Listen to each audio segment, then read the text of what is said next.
Bismillahirrahmanirrahim. Assalamualaikum warahmatullahi wabarakatuh. Jumpa kembali dengan Edukasi Official. Semoga kita semua dalam keadaan sehat walafiat. Amin ya robbal alamin. Baik, kali ini kita akan melanjutkan Bapak Ibu ya. Sudah sekian minggu kita tidak membahas soal-soal. Dan kali ini kita akan membahas soal kembali, yaitu soal P3K tahun 2022, yaitu bentuk di tahap ketiga Bapak Ibu. Jika Bapak Ibu ingin lulus tahap ketiga ya, maka pelajari soal-soal pembahasan part 1 ini. Ini merupakan soal asli 99,9% keluar, yaitu bidang teknis, bidang manajerial, bidang sosiokultural, dan bidang wawancara Bapak Ibu. Untuk memahami dan lulus di tahap ketiga ini, maka Bapak Ibu harus mempersiapkan diri sejauh mungkin, dan informasi yaitu ujian akan dilaksanakan pada bulan Juli Bapak Ibu ya. Jadi waktunya sekitar 1,5 bulan lagi Bapak Ibu. Maka jangan menyia-nyiakan waktu ya untuk bisa lolos di tahap ketiga Bapak Ibu. Oke, langsung saja kita lihat bentuk soalnya di tahap ketiga ini. Perhatikan setiap indikator yaitu soal Bapak Ibu. Oke. Di sini hasil pengolahan nilai mata pelajaran matematika oleh Pak Ari menampilkan bahwa dari siswa kelas 10 ternyata 29 siswa memperoleh nilai di atas mencapai KKM. KKM yang ditetapkan untuk mata pelajaran matematika adalah 75 dan 3 siswa mendapat nilai di bawah KKM yang telah ditetapkan.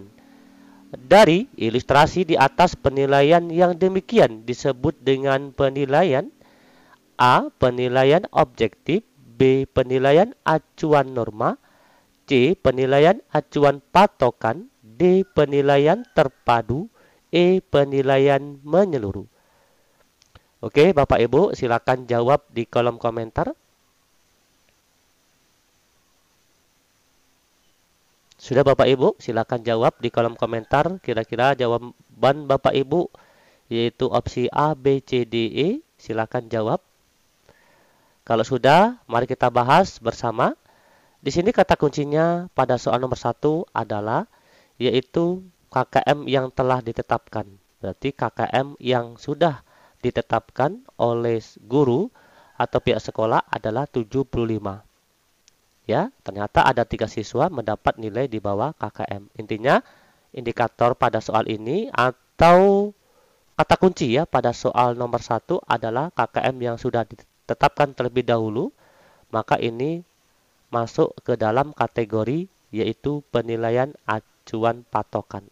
Karena sudah jelas Bapak Ibu di sini yaitu sudah ditetapkan. Berarti artinya sudah ada patokan ya Bapak Ibu ya.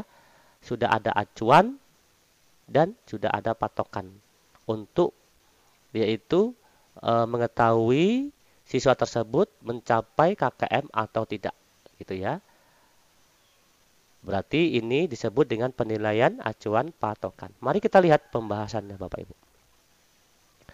Penilaian acuan patokan atau disebut dengan PAP adalah merupakan pengukuran dengan menggunakan acuan kriteria. Dalam mengukur ini, siswa dikomparasikan dengan kriteria yang telah ditentukan terlebih dahulu dalam tujuan instruksional, bukan dengan penampilan siswa yang lain. Artinya, yaitu pengukuran dengan menggunakan acuan. Acuannya apa? Ini tadi, acuannya yaitu KKM-nya 75. Jika anak di bawah 75 maka tidak tuntas, dan di atas 75 maka dianggap tuntas. Inilah untuk mengetahui atau mengukur yaitu ketuntasan siswa di dalam proses pembelajaran atau pengambilan nilai ya. Oke, lanjut. Paham Bapak Ibu ya? Karena kalau untuk acuan patokan atau KKM sudah ditetapkan terlebih dahulu, maka itu disebut dengan acuan patokan. Lanjut soal nomor 2. Guru mengadakan penilaian yang mengacu pada kriteria yang telah ditetapkan dan mencakup semua aspek kompetensi baik afektif, kognitif, dan psikomotor.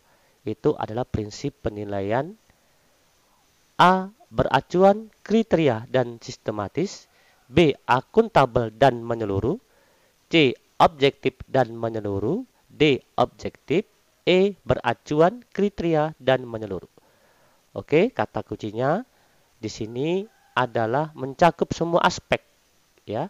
Penilaian yang mengacu pada kriteria yang mencakup semua aspek kompetensi, afektif, kognitif, dan psikomotor. Berarti kata kuncinya adalah penilaian yang mengacu pada kriteria, berarti disebut dengan yaitu beracuan kriteria dan mencakup semua aspek, berarti menyeluruh. Berarti jawabannya adalah E, beracuan kriteria dan menyeluruh. Kita lihat pembahasan. Penilaian beracuan kriteria dan menyeluruh adalah penilaian oleh pendidik mencakup semua aspek kompetensi dengan menggunakan berbagai teknik penilaian yang sesuai untuk memantau perkembangan kemampuan peserta didik. Berarti penilaian beracuan kriteria artinya seperti ini Bapak Ibu, untuk menetapkan penilaian itu pasti ada kriterianya, ya. Setelah itu ditetapkan untuk mencakup semua aspek, baik afektif, kognitif, dan psikomotornya. Berarti itu disebut dengan menyeluruh. Ya, jelas ya Bapak Ibu ya. Kita lanjut soal nomor 3. Dalam pemberian nilai pada penilaian harian, Pak Dani, guru bahasa daerah, melakukan pengkategorian siswa yang skor tesnya di bawah 55. Maka mendapat nilai 75, skor antara 65 mendapat nilai 85, dan skor di atas 75 maka diberikan nilai 90. Oke. A. Penilaian acuan norma. B. Penilaian acuan patokan. C. Penilaian objektif. D. Penilaian terpadu. E. Penilaian menyeluruh. Oke, Bapak Ibu, pada soal sebelumnya tadi sudah kita bahas apa yang dimaksud dengan acuan patokan, apa yang dimaksud dengan penilaian menyeluruh. Oke, kita lihat kata kuncinya Bapak Ibu, yaitu melakukan pengkategorian, ya, melakukan pengkategorian kata kuncinya. Berarti jawabannya adalah penilaian acuan norma, ya, karena di sini adalah penilaian harian yang dilakukan oleh seorang guru apabila dia melakukan pengkategorian. Ya, pengkategoriannya seperti ini Bapak Ibu pada soal ini. Jika tesnya di bawah 55 maka mendapat nilai 75. Skor antara 65 mendapat 85. Skor di atas 75 mendapat nilai 90. Berarti itu acuan norma. Itulah pengkategoriannya pada penilaian. Oke ya Bapak Ibu ya. Lanjut. Yang mana penilaian acuan norma atau disebut dengan PAN, PAN adalah penilaian yang dilakukan dengan mengacu pada norma kelompok atau nilai yang diperoleh siswa dibandingkan dengan nilai siswa lain, ya, dalam kelompok tersebut. Lanjut, soal nomor 4. Langkah-langkah menulis tes uraian yang benar sebagai berikut. Oke. A. Menyusun kisi-kisi. B. Mendefinisikan tujuan pembelajaran dan lingkup bahan ajar yang mestinya diungkap. C. Melakukan analisis KI dan KD serta indikator. D. Membuat atau menulis soal. E. Membuat pedoman penskoran. Oke, kata kuncinya adalah langkah menulis tes uraian. Di dalam langkah menulis ya tes uraian itu, yang perlu kita perhatikan Bapak Ibu ya adalah kita harus mengetahui KI, KD, dan indikatornya Bapak Ibu ya untuk membuat langkah pada penulisan tes uraian yang benar Bapak Ibu. Oke ya. Oke, lanjut. Maka jawabannya adalah C, yaitu melakukan analisis KI, KD, serta indikator terlebih dahulu. Kita analisis dulu ya KI, KD, indikatornya, baru nanti kita bisa masuk ke yang lain Bapak Ibu ya. Lanjut soal nomor 5. Perkembangan teknologi memungkinkan pembelajaran tidak lagi dilakukan tatap muka di dalam kelas, akan tetapi juga dilakukan secara virtual atau jarak jauh. Dengan prinsip pembelajaran berbasis teknologi, pembelajaran model ini berbasis web dan bisa diakses menggunakan jaringan internet dimanapun dan kapanpun siswa berada. Pembelajaran yang demikian disebut dengan pembelajaran A. Blended learning, B. Self-learning, C. Learning by doing, D. E-learning, E. Efficient learning. Oke, di sini apa sih kata kuncinya pada soal nomor 5 Bapak Ibu? Kita tentukan, yaitu pembelajaran tidak lagi dilakukan tatap muka di dalam kelas, akan tetapi juga dilakukan secara virtual atau jarak jauh. Berarti inilah disebut dengan e-learning, Bapak Ibu ya. Oke, nanti bisa Bapak Ibu silakan share di internet ya. Blended learning, self learning, learning by doing, e-learning, efficient learning itu apa? Oke ya. Atau kita bahaslah pertemuan berikutnya Bapak Ibu ya. Lanjut soal nomor 6. Saat Ali mengajukan pertanyaan kepada guru, dari situ guru kemudian memberikan pujian kepada Ali. Oke ya. Karena diberi pujian, membuat Ali lebih meningkatkan kemampuan untuk mengajukan pertanyaan-pertanyaan yang baik. Maka hal tersebut sejalan dengan teori. Oke, ini teori pembelajaran ya, atau teori belajar ya. A. Humanistik, B. Kognitif, C. Behavioristik, D. Konstruktivistik, E. Sibernetik. Oke, teori-teori belajar dari humanistik, kognitif, behavioristik, konstruktivistik, dan sibernetik ini sudah kita bahas Bapak Ibu ya. Sudah kita bahas pada pembahasan soal-soal P3K yang lain Bapak Ibu ya. Bisa nanti Bapak Ibu lihatlah di link deskripsi ya Bapak Ibu ya, karena di deskripsi akan kami cantumkan Bapak Ibu ya, akan kami tampilkan yaitu playlist pembahasan soal-soal P3K tahap 1, tahap 2 dan untuk menghadapi tahap ketiga ini Bapak Ibu. Oke, di sini kata kuncinya adalah memberikan pujian. Ya, dengan memberikan pujian maka siswa akan lebih semangat untuk meningkatkan. Berarti kalau memberikan pujian, berarti di sini jawabannya adalah yaitu C, behavioristik. Behavior yaitu memberikan pujian. Cara memberikan pujian banyak Bapak Ibu ya, dengan cara memberikan penghargaan atau dengan cara tepuk tangan, dengan cara pemberian jempol gitu ya, supaya siswa adalah lebih semangat ya untuk meningkatkan kemampuan dalam proses pembelajaran. Oke, lanjut. Nomor 7. Putri adalah anak yang selalu bersemangat di kelas. Ia selalu berusaha menjawab pertanyaan-pertanyaan yang dilontarkan guru. Guru memberikan tepuk tangan untuk menghargai usaha Putri. Terkadang memberi jempol saat menjawab dengan benar. Maka guru Putri menganut teori dari kalau soal nomor 6 tadi teori belajarnya, kalau di sini adalah ahli teori ya. Maka guru Putri menganut teori apa gitu ya. A. Ausubel, B. Brunner, C. Peirce, D. Skinner, E. Bandura. Oke, kata kuncinya di sini.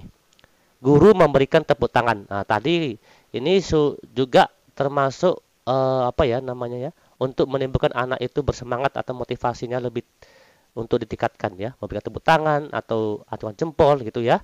Oke, di sini guru memberikan tepuk tangan untuk menghargai usaha Putri, terkadang memberi jempol saat menjawab.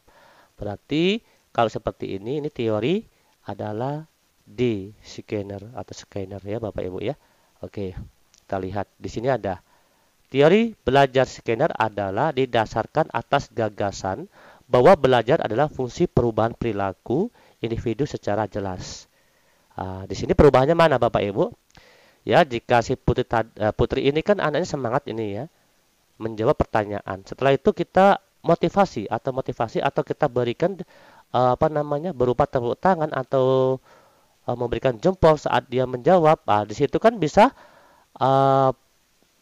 fungsinya adalah perubahan perilaku individu gitu. Yang mana perubahan perilaku tersebut diperoleh sebagai hasil respon, hasil respon individu terhadap kejadian dari lingkungannya. Oke, berarti teori ini adalah teori Skinner. Ya, oke, lanjut nomor 8. Oke, Bapak Ibu tetap semangat Bapak Ibu ya untuk bisa menjawab soal-soal P3K tahun 2022 Bapak Ibu ya. Oke, lanjut.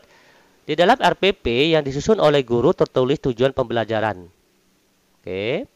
Setelah melaksanakan proses pembelajaran dan menggali informasi melalui diskusi, materi kondisi operasi sistem dan komponen perangkat keras secara benar tanpa melihat catatan. Rumusan tersebut belum lengkap pada bagian A. Kata kerja operasional atau KKO, B. Behavior, C. Condition, D. Degree, E. Audience. Oke, tujuan pembelajarannya mana ini? Menggali informasi melalui diskusi ya, materi kondisi operasi sistem. Oke, ini udah jelas ya. Kekurangannya apa Bapak Ibu? Udah jelas di sini kan ini. Melaksanakan proses pembelajaran ya dan menggali informasi melalui diskusi, materi kondisi operasi sistem ya secara benar. Oke, melaksanakan proses pembelajaran. Oke, kondisinya, materi kondisi operasi sistemnya secara benar. Jadi yang tidak ada apa di sini? Jawabannya adalah E, yaitu audience. Ya, setelah melaksanakan proses pembelajaran dan menggali informasi melalui diskusi, ya, siswa diminta materi kondisi seperti itu dan komponen perangkat. Nih, setelah peserta didik melaksanakan proses pembelajaran atau setelah siswa melaksanakan, nah, siswanya ada ya, Bapak Ibu ya. Oke, di sini perlu kita ketahui Bapak Ibu. Di dalam rumusan untuk menyusun tujuan pembelajaran A, B, C, D. A. Audience itu peserta didik Bapak Ibu. B. Behavior, perilaku. C. Kondisi, keadaan yang dalam pembelajaran. D. Degree, tingkatan keberhasilan. Mana tingkatan keberhasilan tadi? Yaitu di sini, yaitu secara benar. Siswanya di mana letaknya? Setelah ya peserta didik melaksanakan di sini. Peserta didik atau siswa melaksanakan proses pembelajaran. Nah, gitu ya. Oke, lanjut soal nomor 9. Hebat nak, kata Bu Ani, tingkatkan prestasimu. Penguatan positif ini guru sampaikan terhadap siswa yang berprestasi. Tindakan Bu Ani tersebut sesuai dengan teori belajar yang dikemukakan oleh A. Bandura, B. Pavlov, C. Holmes, D. Terdik, E. Skinner. Oke, kata kuncinya adalah hebat nak, kata Bu Ani, tingkatkan prestasimu. Ini merupakan penguatan positif yang dilakukan oleh guru untuk meningkatkan prestasi siswa. Maka jawabannya adalah yaitu E. Skinner. Tadi udah lihat ya. Teori Skinner itu adalah didasarkan atas gagasan bahwa belajar adalah fungsi perubahan perilaku. Nah, di mana perubahan perilakunya? Di sini tadi ya. Guru memberikan hebat nak, kata Bu Ani, tingkatkan prestasimu. Nah, dengan seperti ini kita sebagai guru, maka karena ini penguatan positif, maka siswa tersebut yaitu lebih semangat di dalam pembelajaran. Nah, maka kata-kata dari lebih semangat ini merupakan perubahan perilaku secara individu, sejelas ya, seperti itu. Itulah disebut dengan perubahan perilaku. Oke, lanjut ya. 10. Dengan disediakan penggaris bujur sangkar, siswa kelas 9 SMP membagi sudut 60 derajat menjadi 4 sudut yang sama. Rumusan tujuan pembelajaran tersebut kurang komponen. Oke. A. Degree, B. Behavior, dan degree. C. Condition, D. Audience, E. Kondisi dan tingkatan. Oke, kata kuncinya ini siswa kelas 9 SMP membagi sudut 60 derajat menjadi 4 sudut yang sama. Siswa ada ya, siswanya ada. Maka rumusan tujuan pembelajaran tersebut kurang komponen mana? Nah, mana sih rumusan tujuan pembelajarannya ini ya, Bapak Ibu ya. Siswa kelas 9 SMP membagi sudut 60 derajat menjadi 4 sudut yang sama. Ini kan tujuan pembelajaran. Namun kurang lengkap Bapak Ibu. Komponennya apa? Jawabannya adalah yaitu degree. Degree itu apa? Hasil tingkatan keberhasilan di dalam proses pembelajaran. Kita lihat. Ini ya, jelas ya Bapak Ibu ya. Tadi kan unsur-unsur dalam rumusan tujuan pembelajaran itu harus mencakup A, B, C, D ya. Nah, di sini tadi degree itu tingkatan keberhasilan yang ditargetkan harus tercapai. Seharusnya seperti ini. Siswa kelas 9 SMP membagi sudut 60 derajat menjadi 4 sudut yang sama secara benar, dengan tepat, dengan benar gitu ya. Oke. Atau gini, Siswa kelas 9 SMP membagi sudut 60 derajat ya dengan secara tepat menjadi 4 sudut yang sama. Nah, itu boleh Bapak Ibu ya. Lanjut. 11. Tokoh penganut teori belajar proses adalah, oke, kata kuncinya di sini belajar proses. A. Gagne, B. Pavlov, C. Guthrie, D. Carhart, E. Tordik. Oke, di sini kan teori belajar proses. Jawabannya adalah A, yaitu Gagne. Oke, di sini ada teori Gagne itu adalah merupakan perpaduan antara konsep behaviorisme dan kognitivisme. Oke, yang berpangkal pada teori proses informasi. Dan cara berpikir seseorang tergantung pada satu, keterampilan apa yang telah dipunyai, dua, keterampilan apa yang diperlukan. Lanjut, 12. Oke, 12. Di sini bagi saya kelemahan itu apa? Oke, kata kuncinya adalah kelemahan. A. Hal yang saya upayakan untuk tidak mengurangi semangat saya. B. Mungkin ada unsur kekeliruan dari anggota tim saya. C. Sering menjatuhkan mental saya.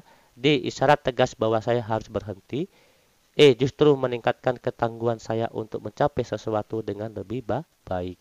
Oke, jawabannya sudah jelas Bapak Ibu. Kelemahan itu adalah justru meningkatkan ketangguhan saya untuk mencoba sesuatu dengan lebih baik. Lanjut, 13. Anda diminta untuk memberikan pelatihan kepemimpinan di suatu forum yang pesertanya kebanyakan adalah mahasiswa dari kampus ternama. Maka reaksi Anda adalah A. Meminta orang lain saja untuk memberikan pelatihan. B. Mencoba penjelaskan sebisanya. C. Meminta bantuan rekan untuk menyusun kegiatan pelatihan. D. Berusaha tenang dan fokus pada materi yang akan disampaikan. E. Mengkomunikasikan pada penyelenggara agar sesi pelatihan ditunda. Oke, kata kuncinya sini. Kita memberikan pelatihan kepemimpinan.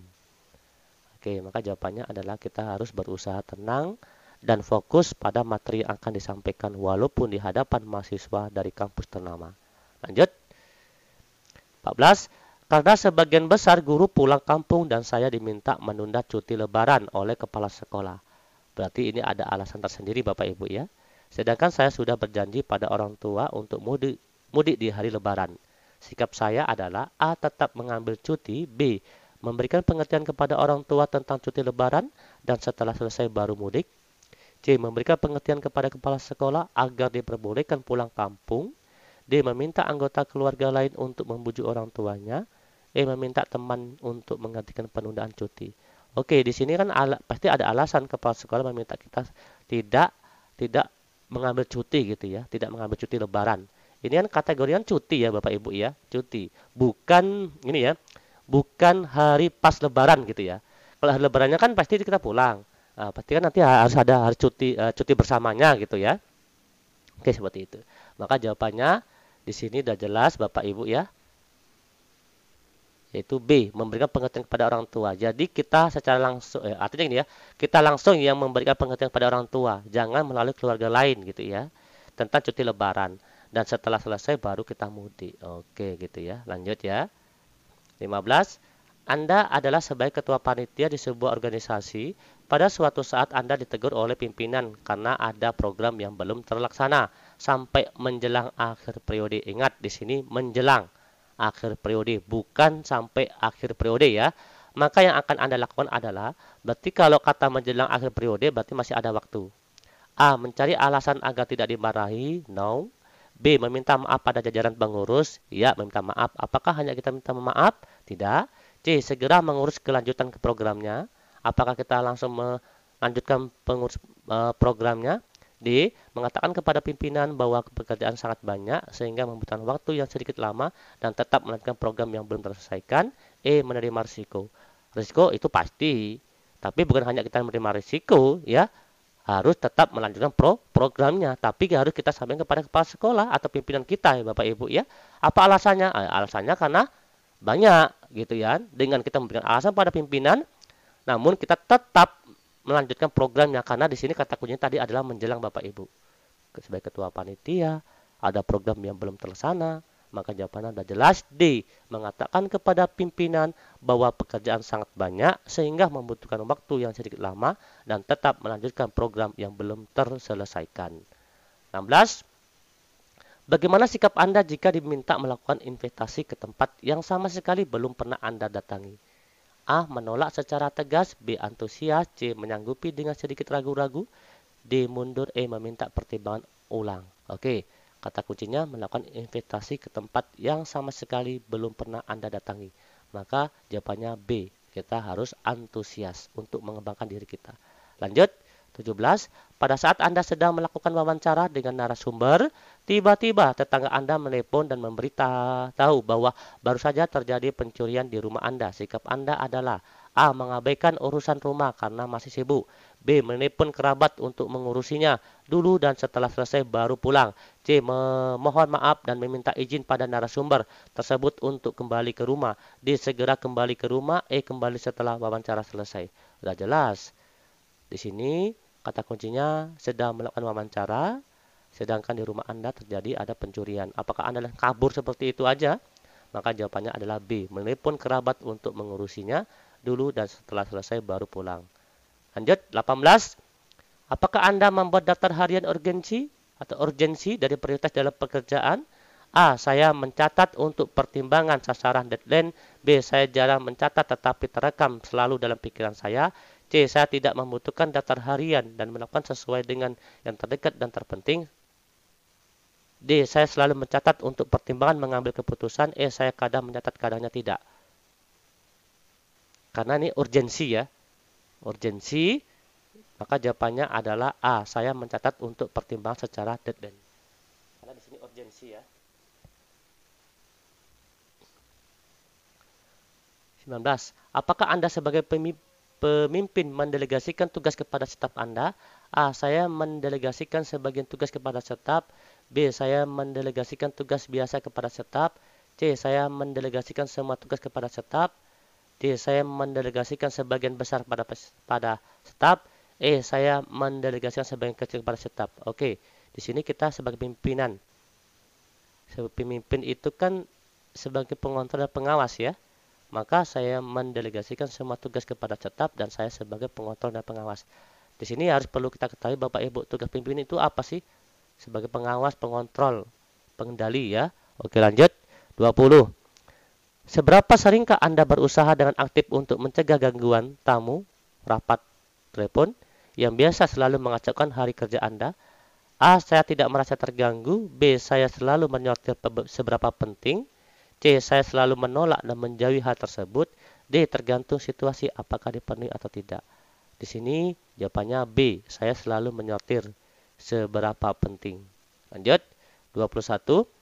Apa motivasi Anda menjadi P3K guru? A. Memperoleh kehormatan.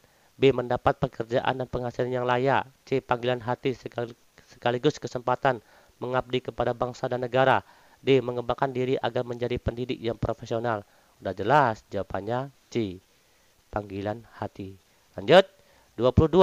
Anda mendaftar P3K guru di daerah domisili, namun karena kebutuhan yang mendesak, Anda ditempatkan di daerah terpencil. Apakah Anda siap?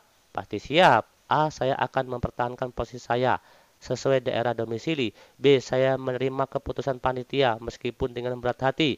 C. Saya bersedia ditempatkan di mana saja di seluruh wilayah Indonesia.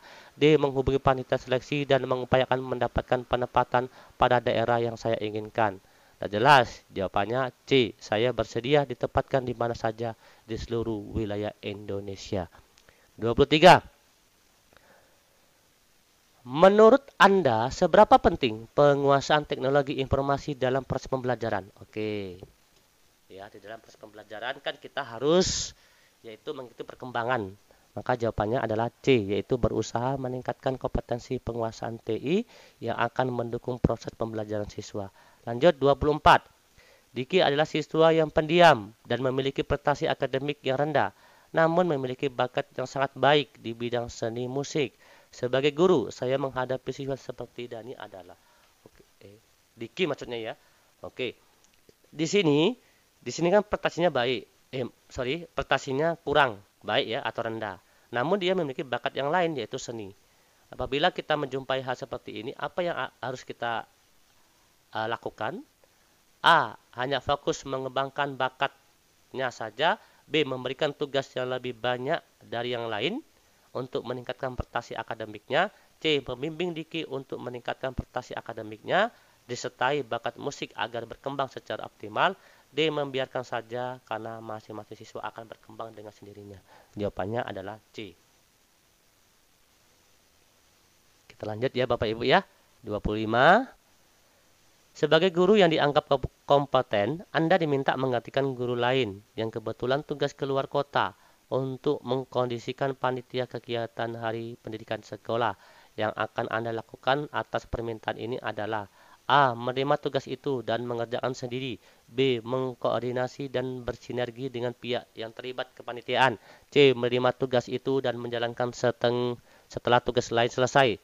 D. Walaupun dengan berat hati akan bekerja dan menjalankan tugas itu apa adanya. E. Berusaha menolak.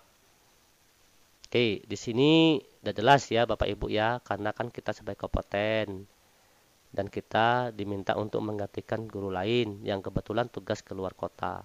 Apakah kita terima atau tolak? Pasti kita terima. Namun dengan catatan kita harus berkoordinasi dan bersinergi dengan pihak-pihak yang terlibat dalam kepanitiaan. 25. Di sekolah saya akan ada ujian nasional 1 minggu lagi sesuai kalender pendidikan yang ada. Tanpa rapat membentuk panitia sudah ada. Menyikapi hal tersebut maka sikap saya adalah sudah jelas. Apakah Anda setuju? Maka jawabannya E. Sangat tidak setuju. 27. Jika saya dipindahkan ke sekolah baru dan saya cukup membutuhkan waktu yang lama, ingat waktu yang lama untuk beradaptasi dengan cara kerja rekan-rekan yang baru. Apakah Anda setuju membutuhkan waktu lama untuk beradaptasi? Maka jawabannya sudah jelas, sangat tidak setuju. 28. Sebagian guru Anda harus memberikan ilmu kepada peserta didik dengan baik. Tidak hanya mentransfer ilmu, namun juga memberikan contoh cara bersikap yang baik. Apa pendapat Anda mengenai pernyataan tersebut? Jelas. A. Sangat setuju. 29. Perbedaan tidak akan menjadi masalah selama kita bisa saling menghargai keberagaman dan menjunjung tinggi toleransi. Mengenai hal tersebut, sikap Anda adalah A. Sangat setuju. Ya, maka di sini apabila kita bisa yaitu menghargai perbedaan baik dari agama, ras, suku, gitu ya, maka tidak ada masalah selagi kita bisa saling menghargai ya. Oke, lanjut Bapak Ibu ya. Oke, berarti soal ya 29 soal ini yang perlu Bapak Ibu pahami tadi untuk menghadapi yaitu ujian P3K tahap ketiga 2022 ya Bapak Ibu ya. Karena tahap ketiga ini kan dipadukan dengan tahap pertama tahap ketiga ini akan dilaksanakan juga di tahun 2022. Namun versinya yaitu versi terbaru yaitu tahun 2022 yang mana langsung akan dibagi pengkategorian Bapak Ibu ya, THK 2, terus guru honor negeri, guru honor di sekolah negeri yang mengabdi di atas 3 tahun, dan guru honor negeri yang mengabdi di bawah 3 tahun, dan mahasiswa PPG ya, atau mahasiswa yang sudah mengikuti PPG gitu, seperti itu. Oke, jadi akan dibagi ya pengkategori seperti itu Bapak Ibu. Oke, semoga di sini Bapak Ibu kita sama-sama sukses ya Bapak Ibu ya. Di P3K mungkin salah satunya Bapak Ibu atau di PPG, karena kita baru artinya gini, udah sekian lama kita tidak membahas soal P3K ya, karena kita membahas soal PPG kemarin ya, karena PPG di tahap 1 sudah selesai dan ini lagi masuk ke tahap kedua ya. Tahap kedua, dan karena ini P3K akan dimulai maka kita membahas soal lagi P3K Bapak Ibu ya. Ini part 1 Bapak Ibu ya, akan kita lanjutkan part kedua dan seterusnya Bapak Ibu. Oke, terima kasih atas perhatiannya. Kami akhiri, wassalamualaikum warahmatullahi wabarakatuh. Salam edukasi.